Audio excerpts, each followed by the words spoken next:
gusto mo. Ang mabura ka talaga sa mundo. Nang sa ganun, makalimutan na kita.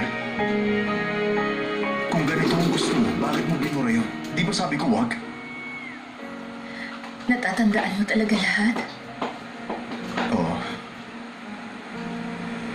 Alam mo, sa mundong ito, ikaw lang ang naaalala ko. Paano yun nangyari? Sira ka talaga. Buruhin mo man 100 times. Hindi kita malilimutan. Hindi pwede. Hindi yun pwedeng mangyari.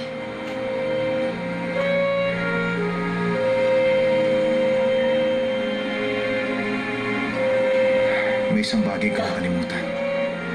Kung saan tayo pumunta, kung anong ginawa natin, kung anong kinain natin, at yung mga sinabi mo sa akin noon. Kapag tumatawa ka, kung gaano ka kaganda. Maaaring nabura mo nga lahat ng mga yon. Pero kahit kailan hindi ka mabubura sa akin. Lagi kang maaalala ng mismong katawan ko dahil nakaukit ka na sa puso ko. At wala kang magagawa sa bagay na yun.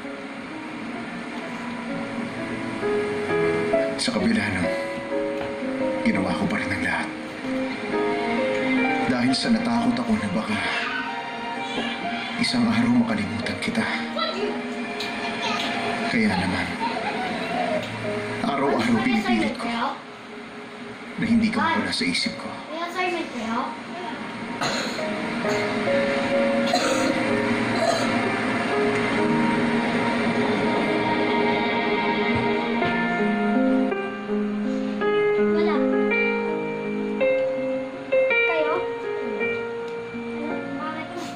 Sinulat ko lahat ng nangyari bago ka pa man umalis.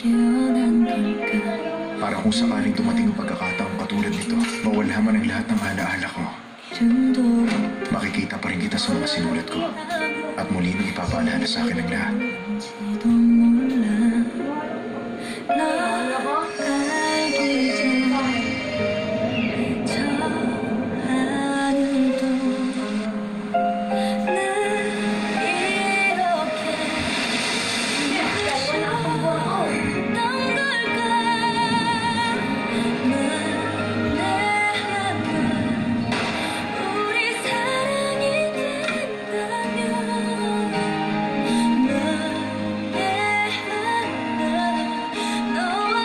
Nung time na nawala ka, wala akong ginawa kundi balikan ang mga alaala natin.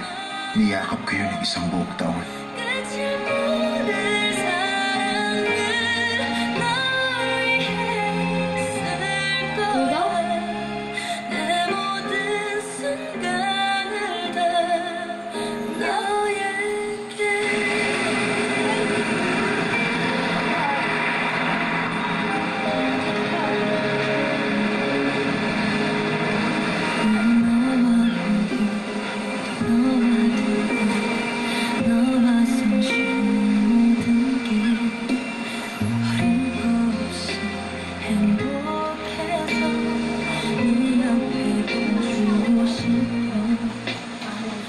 Nung sumunod na taon, sinubukan kong hanapin ang dagat na posibleng tirahan mo.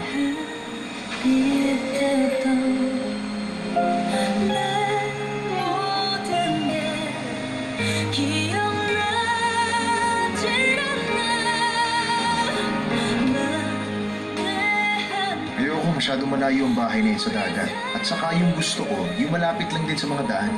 Pero ito, hindi masyadong malaking bahay eh. Ito, masyado naman maliit. Ito naman, masyadong maraming tao sa paligid eh. Masyadong crowded yung lugar. So, ito. Yung pangatlong taon, naghanda na ako ng bahay na malapit sa dagat. Kung saan pwede akong tumira kasama ka.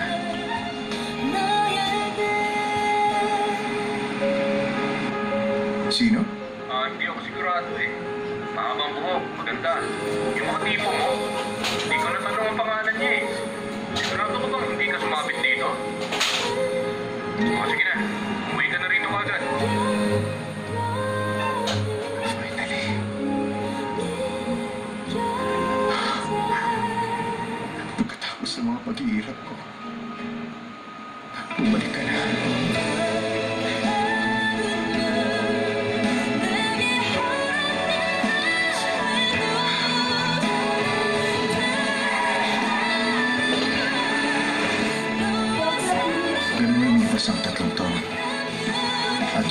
para bang wala ng pag-asang tumating. Nandito na ngayon.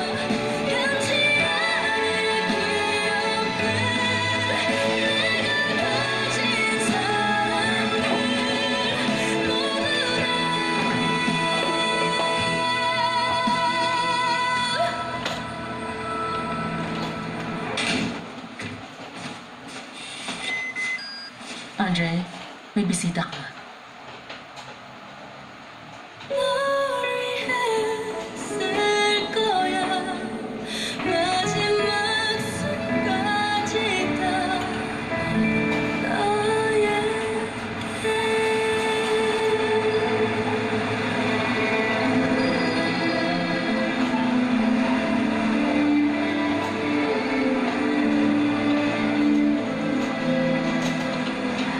Bakit mo ginawa yun? Paano kung hindi naman ako makakabalik? Anong gagawin mo? Mananatili ka sa isip ko. Aalalahanin kita habang buhay. Na ikaw lang ang minahal ko.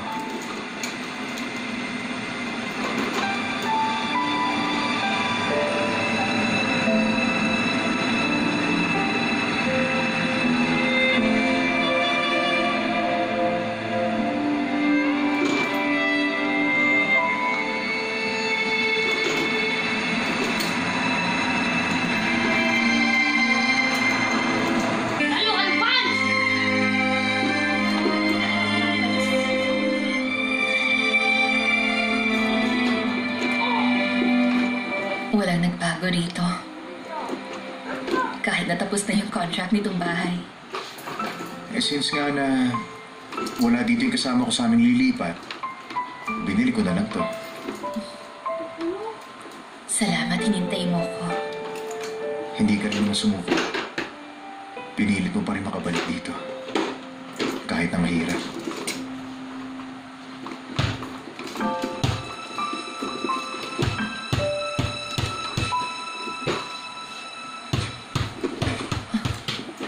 This time, hindi mo nabuburahin yun, ha? Kasi, kahit burahin mo memory ko 100 times, hindi yun nabubura, di ba? Ay, mahirap kasi talagang gawin yun, eh. Hindi ko naman buburahin mo. Sige na, joke lang yun. Huwag mong pansinin yung sinabi ko. Sige, ang isang to, pwede mo na itong burahin. Bakit? Hindi ka nga.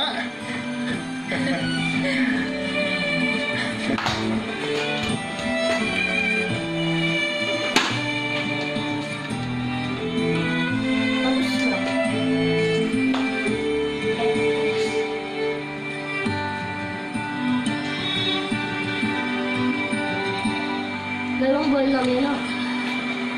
Mama.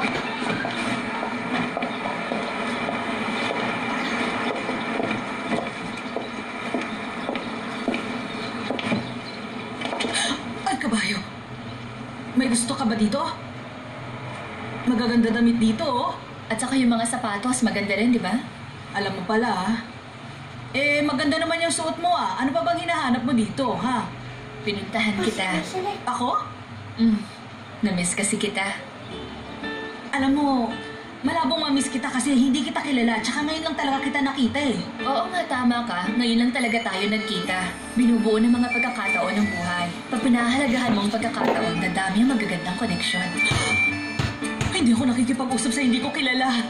Pero pareho tayo ng paniniwala. Eh di, friends na tayo ngayon. Choosy pa ba ako? Nandito ako tuwing... Oo, alam ko. Tuwing Monday, Wednesday, at saka Friday. Teka, stalker Hindi mo ba may kita? nilagabong baka. May nilagabong baka. Hindi may boyfriend na ako. May boyfriend ka na. Makinig ka ha. Alam mo ba ang lab? Meron 3 levels. Romantic, hot, at 30. Paano mo nalaman? Sa ngayon, bali nasa romantic level kami. Pero pupunta na kami sa hot love. At hindi magtatagal, sigurado akong susubukan din namin minsan yung 30 love sa future. Sandali lang, hindi kaya soulmate kita?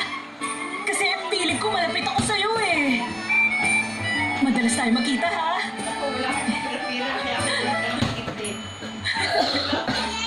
La! Ikaw yung mukha kalakindi. Oh, naku, wala na. Ingay mo dito.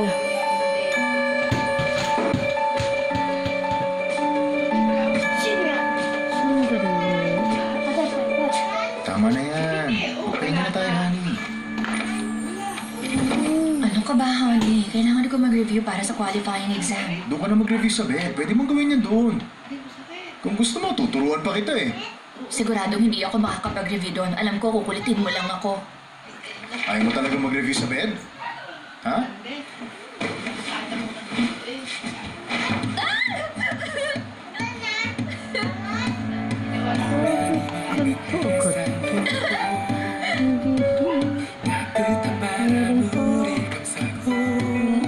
Sila.